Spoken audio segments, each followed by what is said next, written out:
One of the tools that you've probably already completed in your premarital preparation by now is the family history analysis, which gave you the opportunity to evaluate your relationship between your mother and your father and the rest of the family and the quality of family life.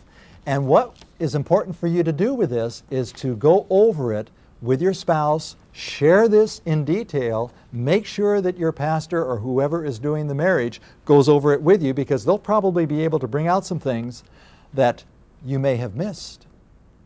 I can remember working years ago, there was a couple, and it had to do with the last question: how will your family life and marriage be similar or different to the one you were raised in? Well, the young man was a dairy farmer, and he was the last of 5 boys, hardworking. All their dates occurred at the dairy farm. Really? I'm not giving you a bum steer on that, really. That's bad. And so he wrote down that I'm going to raise my kids, I'm not going to spoil them, I'm going to teach them to work hard like I did, and I want them to be responsible individuals. Okay, what did she write down? I want to raise our children in a way in which they have a balance in their life. They have every opportunity to really experience life, to take them bicycle riding, to take them fishing on vacations, etc., etc. Totally 2 different lifestyles. Our premarital counseling came to a halt in terms of the agenda we had.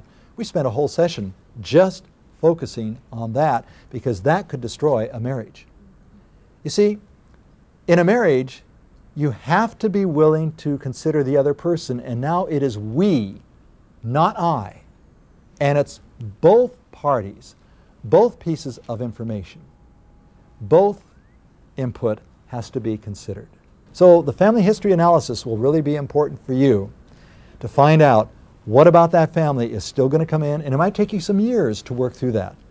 But there's something else I'd like to encourage you to do. It is so important to work toward having good relationships with your own parents and with your prospective mother and father-in-law. And one of the things you're going to find in your workbook is a questionnaire that you can use to interview both your parents and your prospective in-laws. There's probably about 40 questions here, and I will guess that there are maybe 10 or 15 of these questions that you have never asked your own parents, and probably most of them you've never asked the prospective in-laws. And as you sit down and go through this interview, and I'd encourage you to do it together, you will have dialogue and discussion that you've probably never had before. You will learn things about them that you've never learned before, and that is going to draw you together and be a close-knit relationship. You see, when you marry, you really do marry into another family, and they're going to be involved in your life. But now, as you marry, you're at a different level. You have as much input and influence as they do. One of the questions that I usually ask couples is, where will you spend your first Thanksgiving and your first Christmas?